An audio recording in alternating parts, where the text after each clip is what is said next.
Kemudian tuan-tuan, memanjatkan doa tadi. Minta apa? Minta dua perkara sekurang-kurangnya. Minta dua perkara. Iaitu pertama, minta supaya kita dapat pahala daripada musibah yang menimpa. Kalau tidak kita rugi. Dah lah ditimpa musibah. Kita tak ada pahala pula. Sebab kita benci musibah, mencela musibah yang tak ada pahala. Dah penat-penat ditimpa musibah, tak ada pahala, rugi tuan-tuan. Dan terlebih rugi, ditimpa musibah, tak ada pahala, berdosa pula.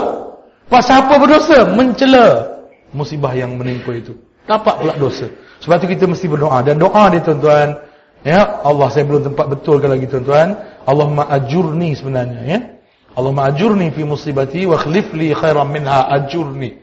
Ya, bukan ajurni. Ajurni pun kalau baca pun tak salah. Tapi makna dia lain sikitlah. Allahumma ajurni fi musibati maksudnya Tuhan, kau lepaskan aku daripada musibah yang menimpa dan kau gantikan aku dengan yang lebih baik. Tapi kalau Allahumma ajurni, makna dia lain. Baik, lagi baik, iaitu engkau berilah aku ganjaran, ya. Berilah aku pahala. Dia upah. Ajur tu asalnya upah. Berilah aku upah atas musibah yang menimpa aku. Ya, beri aku upah ganjaran, ya. Ini kita minta. Kita cepat rugi kalau kita ditimpa musibah tak dapat pahala, kita rugi tuan-tuan, ya. Baik. Kemudian tuan-tuan, kita minta kepada Allah Subhanahu wa taala supaya musibah itu berakhir bagi diri kita. Jangan pula maknanya kita macam sombong. Biar kita sombong. Sombong maksudnya kita macam kita tak nak minta Allah berhentikan musibah. Kita sombong. Macam seorang anak. Seorang anak. Kita denda dia. Kau selagi kau tak minta maaf, kau berdiri atas kursi tu. Kau berdiri. Dia lawan. Dia diri. Dia macam nak tunjuk ego dia kan. Kita jangan begitu dengan Tuhan. Kita jangan begitu dengan Tuhan. Dengan manusia zalim, kejam tak apa.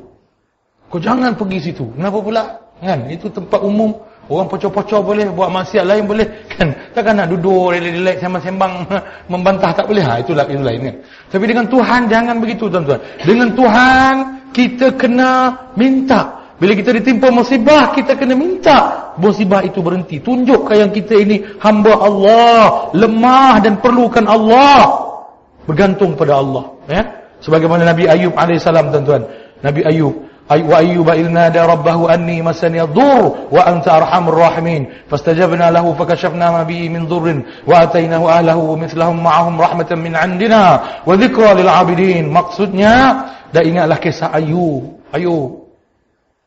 Dulu saya tak faham tuan-tuan. Saya fikir kenapa orang Perak kalau anak yang sulung dipanggil Ayub, betul? Orang Selangor anak sulung panggil apa? Aziz, anak sulung Inta panggil apa? Anak sulung Inta gelaran dia apa? Abang. Atau Pak Along kan? Along Orang Selangor Along kan? Along. Orang Perak Yuk. Saya tahu sebab saya anak sulung. Saya Yuk. Gelaran saya Yuk. Kenapa orang Perak panggil abang sulung Yuk? Saya fikir-fikir baru saya jumpa jawapannya. Rupanya orang Perak ni memang pemikiran dia Islamik tuan-tuan. Islamik. Sebab tu orang Perak hari ni ada 2 MB. MB yang haram dengan MB yang halal. Okey. Okey. Orang Perak ni memang Islami tuan-tuan. Pertama cerita surau, ingatlah tempat surau kan? Orang Selangor panggil surau sebab dia dekat dengan dia ingat syoru tu. Pergi surau syoru, pergi surau syoru. So, akhirnya surau. Orang Perak dia tak panggil surau. Orang Perak dia panggil surau madrasah. Sebab orang Perak dia nampak surau bukannya untuk semayang, bukannya untuk tempat makan. Surau adalah madrasah, sekolah, tempat belajar. Tengok orang Perak tuan-tuan. Sekali lagi orang Perak hebat. Dia tak panggil anak yang tertua itu sebagai dengan along yang sikit-sikit bunyi macam long Cina mati itu. Atau tidak pun along tukang bagi hutang yang bunga tinggi itu.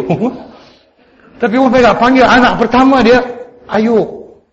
Sebab merujuk pada Nabi Ayub yang banyak menimpa kesusahan. Sabar di atas kesusahan. Selalunya anak sulung susah, betul tak?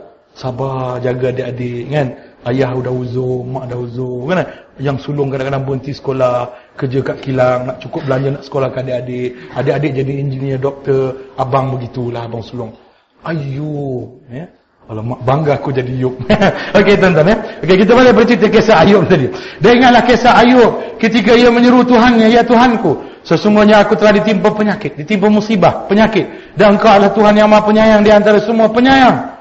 Itu cara Nabi Ayub minta doa apa? Nabi Ayub berdoa dengan cara yang lemah lembut. Dia dah kata, Tuhan, aku dah tipu, kau datang kepada aku musibah, kau angkatlah balik. Oh, gangsternya. Nabi Ayub tidak. Anta arhamur rahimin. Engkau Tuhan pengasih dan penyayang. Tersimpul dalam perkataan itu, Tuhan, menderitanya aku dan isteriku, anak-anakku, kau ambillah balik musibah ini. Ya? Itu lembutnya Nabi. Dan bila Nabi Ayub berdoa begitu, maka kami pun memperkenankan seruannya itu. Lalu kami lenyapkan penyakit yang ada padanya. Dan kami kembalikan keluarganya kepadanya. Dan kami lipat gandakan bilangan mereka sebagai satu rahmat dari sisi kami dan untuk menjadi peringatan bagi semua yang menyembah Allah Subhanahu Wa Taala. Dan ayat ini Tuhan kata, Tuhan balas, Tuhan ganti balik kehilangan Nabi Ayub dengan sesuatu yang lebih berganda. Kalau kita sabar dengan musibah, Tuhan akan ganti dengan, itu yang maksudnya, Tuhan akan ganti dengan yang lebih baik. Ya, itu tuan-tuan, insya-Allah. Kemudian tuan-tuan, yang kuning tu doa Nabi Ayub.